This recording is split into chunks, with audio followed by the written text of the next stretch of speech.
Dicen que cuando uno cree haber conocido lo más oscuro de México, apenas está rozando la superficie.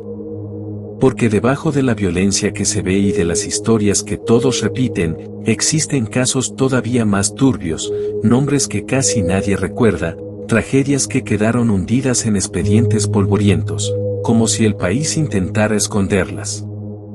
Pero la oscuridad nunca se queda quieta.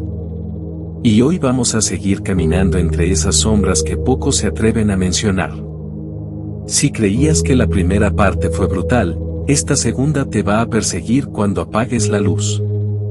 Todo continúa con un caso que marcó para siempre a Nuevo León, el asesinato de Sara Aldrete, conocida entre los rumores como la sacerdotisa del grupo que en 1989 operaba junto al líder Adolfo de Jesús Constanzo, en Matamoros.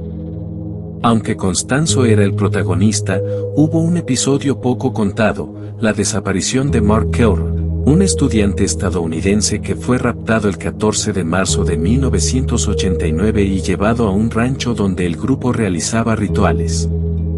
Ahí fue torturado y asesinado con un golpe en la nuca.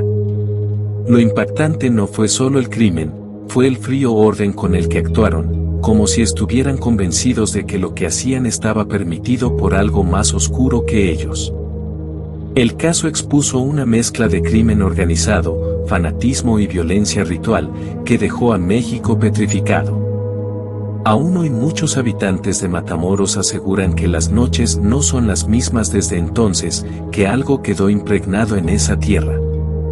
Desde esa herida viajamos a Guadalajara, donde en 2018 un caso dejó al país entero en shock, la desaparición y asesinato de 3 estudiantes de cine, Javier Salomón Aceves, Daniel Díaz y Marcos García. El 19 de marzo de ese año, mientras filmaban un proyecto universitario en Tonalá, fueron confundidos por una célula delictiva. Los secuestraron, los torturaron y finalmente los asesinaron. Lo más brutal fue lo que ocurrió después, sus cuerpos fueron disueltos en ácido. Una crueldad tan fría, tan sin alma, que hizo que México completo sintiera un escalofrío. Sus familias aún hablan de ellos en presente, porque cuando un ser querido desaparece así, sin restos que despedir, la mente se niega a aceptar que ya no regresará. Este caso se convirtió en un recordatorio de que en México un proyecto escolar puede convertirse en sentencia sin aviso previo. Y así llegamos al tercer caso, uno de los más olvidados de Veracruz, el asesinato de Karina Reyes Luna, una joven de 15 años desaparecida el 9 de marzo de 2016 en Jalapa. Su cuerpo fue encontrado días después con signos de violencia extrema, y aunque su nombre no aparece en los titulares actuales, su historia golpeó a toda una generación de estudiantes de la región. Karina regresaba de la secundaria cuando fue seguida por un agresor que la interceptó en un camino solitario.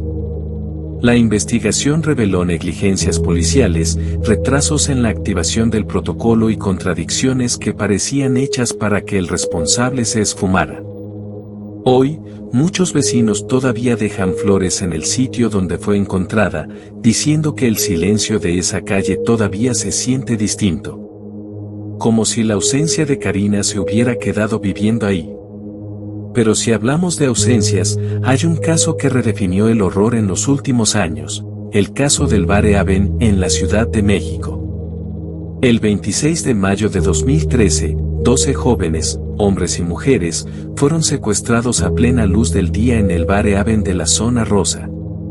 Entre ellos estaban Josué Pedraza, Jennifer Robles, y los hermanos Cristian y Alan Arana.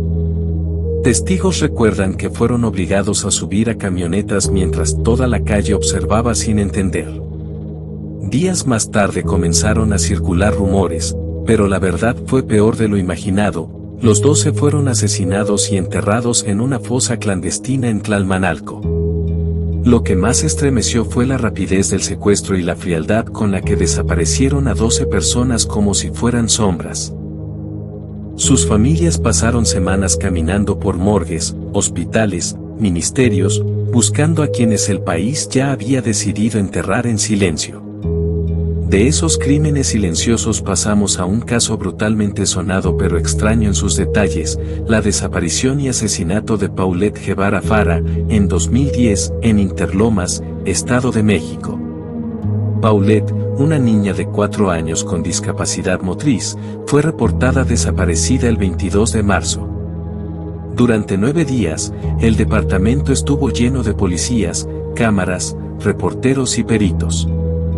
Y sin embargo, su cuerpo apareció dentro de su propia cama, envuelto en cobijas, en una posición que muchos consideraron imposible de pasar inadvertida.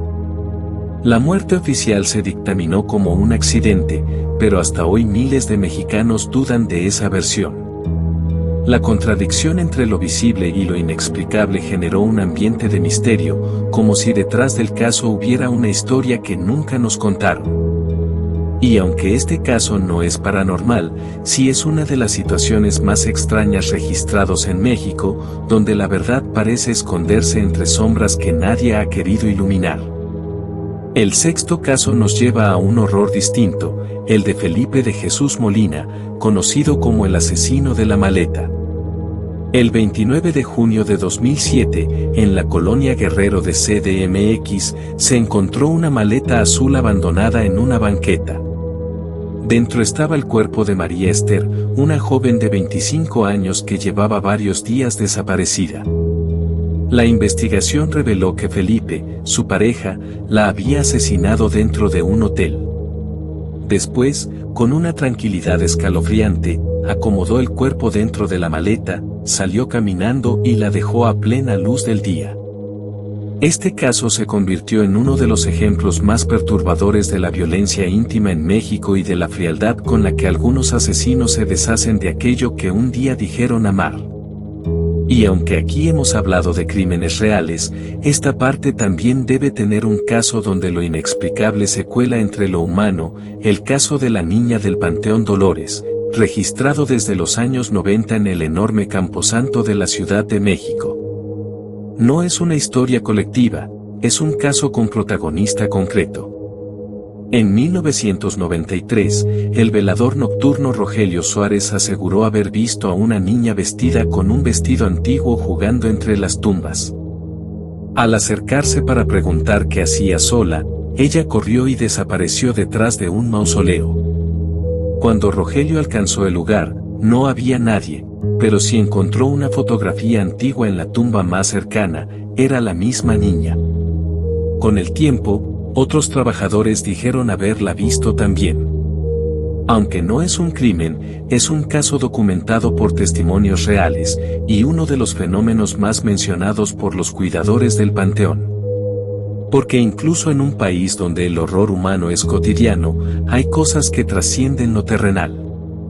Así termina esta segunda parte, 7 historias reales que revelan la fragilidad de la vida en México, los errores del sistema, la violencia que se esconde detrás de cualquier esquina y la presencia de lo inexplicable en lugares donde la muerte respira.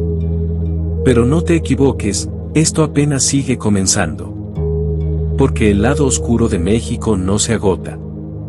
Lo que viene en la parte 3 será aún más profundo, más crudo y más inquietante. Si este video te estremeció, recuerda que esto es solo la parte 2. El lado oscuro de México es tan profundo que aún quedan decenas de casos por contar.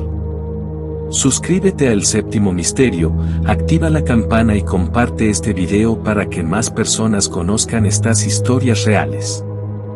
La parte 3 viene pronto, y será todavía más perturbadora.